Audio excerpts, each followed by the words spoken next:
Anything you can share, Ryan, about Connor? He's still being evaluated right now, so I don't have anything concrete for you guys, sorry. Ryan, you're at the halfway point of the season, or would be if that game had happened on Wednesday night. But can you just sort of take a little bit of stock about the first half of the season? It's two questions: what's working for this team, and the next one's going to be what's not working for this team. Sure. I'll give you the what's not working to start with. I think our penalty kill, I think, is the obvious one, and I think everybody gets that, and it's something that if you want to win close games, you need to make sure that's something that when it hops over the boards, that they know they're going to get the job done.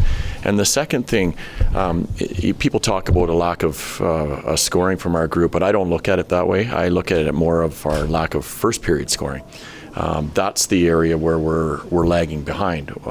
The rest, second, third period, it's right kind of in the middle of the league where it should be. So the question that we've asked some of our players is, why is it the first period? Chances are the same. So we have to find a way to be a team that isn't chasing games after the first period. We want to try to play with the lead a little bit more often. What I do like about our team, I think they understand what their identity is now. I think we have a very strong leadership core, and they've done an excellent job, I feel like, of pushing themselves to be a better team. And to me, that is important because I think that speaks to kind of the unity and the tightness that we do have in our dressing room. At the start of the season, there was a lot of talk of we believe in the dressing room, but outside the dressing room, expectations are low. Has this team proved anything? Probably my short answer would be no. We're 40 games. There's half a season left. So, if you want to answer that question the right way, we want to be on the right side of it after game 82. And then we can say we prove people wrong and it's on to the next step. But until that point, I don't think we can say that. We've all seen the heartbreaking and sort of terrifying images coming out of LA. You guys, can you just walk me through what Wednesday was like for you as a coach and just a person, really? Yeah, well, your walk to the rink that morning, you almost had a feeling like something, was probably going to happen with our game because that area around the rink is usually busy. It was very quiet. The smell of smoke was really strong, and you could actually see the ash in the air. We went through a normal morning like we would have. Cale ran his 5-on-5 meeting for us at 11 o'clock, and then I got a message from Connie saying that the league had canceled or will be postponing the game. And then it was as quick as we could get ourselves organized to get out of there. That's what we wanted to try to do, but Sean O'Brien had his hands full with logistics and trying to get everything changed with our flights and all that stuff. So I was in Kelowna in 2003 when I think there was 233 houses that were burnt down. The scale of what happened down in LA is enormous. So you really do think of the people that have been affected down there. But it was, for the people that were down there, it was quite the thing. If or when Rory Cairns gets in the lineup, what sort of role do you envision him playing here? That's a good question, and I think it'll be not really if. I think it's a matter of when for us. He's done such a good job this year of I guess persevering is when I think of him.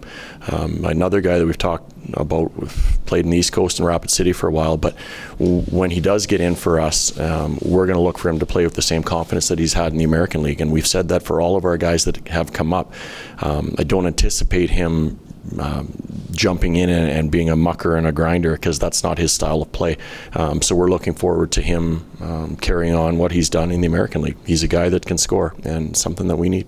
And even though you don't have an update on Zari's status, are you proceeding as if, you saw him grab his leg, we all saw how the whole thing was. Are you proceeding with the belief that he's probably not going to be around for a while? No, I wait on that. I've seen it go both ways. Sometimes when you think, like Mantha's an example in Montreal, we saw the hit after the fact and we were all like, he's going to, a little twisted knee, and it ends up that he's gone for 9 months. So I've seen it go both ways, so I'm not going to jump to any conclusion until I hear the official word from Kent. Right, for as long as you don't have Connor, whatever length it is, what's this team miss the most without him there? Well, Connor's, he's quietly come into his own this year, I guess, with his poise and his possession skills that he does have with the puck. So a lot of times on the ice, he's a guy that has been generating some of our more dangerous chances. So you're definitely going to miss that. I think he's been a key to one of our power plays. And again, I look at that as the poise and the confidence that he does have with the puck. So when you lose a player like that, whether it's a game or 10 games, you'll most definitely miss him. But having said that, it's opportunity for someone else in his absence to step up and try to make a name for themselves. I think you've alluded in the past about the importance maybe of Sharon Govich having the puck on his stick a little more. Is there a potential for more of that with him playing in center? If we do put him in the middle, there is. You expect your centerman to be able to carry the puck from, tops of the circles in your own zone through the tops of the circles in the offensive zone, and that just automatically means that he's touching it more. So players will often tell you that I barely touched the puck tonight, I wasn't really feeling it. Well, you're going to be around it a lot more when you're in the middle of the ice, is my opinion on it. And with that, it'll give him a chance to do what we've thought has kind of been missing with his game. But we'll see how things go for us tomorrow. It seemed like against Anaheim, he was around it a bit. He had a number of them. And I think he has been over the last little while. There's been posts, there have been crossbars. Like when he's shooting off the rush, you go back and look at all of Sharon's goals. A lot of them come when he's just sneaking over the blue line and he takes that long wrist shot that he's got of his and he scores there. And we're seeing more of those chances coming from him lately. So oftentimes with goal scorers, they go through these things, but I do feel like there's a lot of signs that he's coming out of it.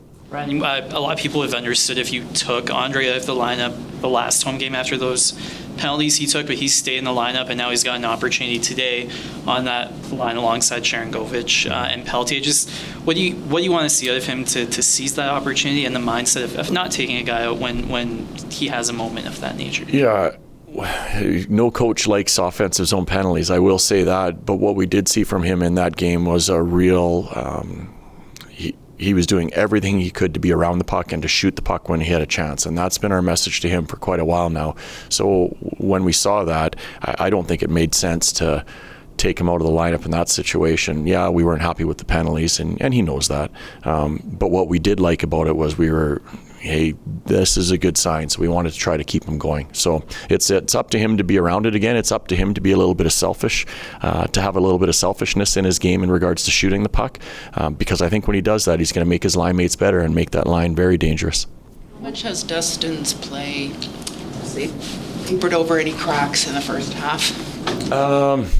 I wouldn't say it's just Dustin. Vladdy's been very good for us in that regard as well. I think there were stretches early on where we were giving some stuff up that they covered a lot of our mistakes 5-on-5, the both of them.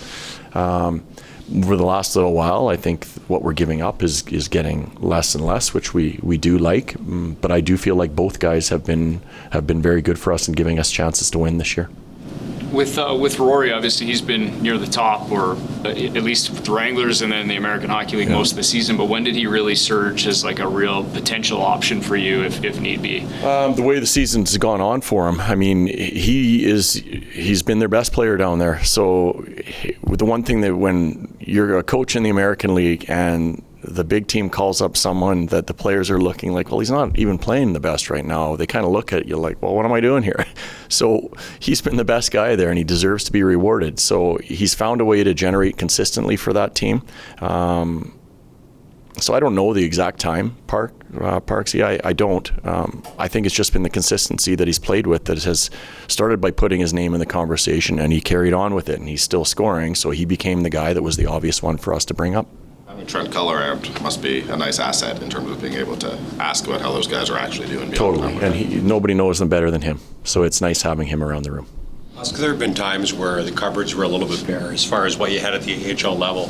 How exciting is it to have so many guys to choose from, because guys are having strong seasons down there? Yeah, and we talked a lot about that last year too, with Connor and Postby coming up, and we used a lot of those guys last year. We haven't used quite as many this year, but I think there's a lot of situations where we know, depending on who we're playing or what our schedule looks like, we can use a younger player. We also have older options down there that we can use at any time. When we feel comfortable as a staff that whoever we bring up or put in is going to be ready to play.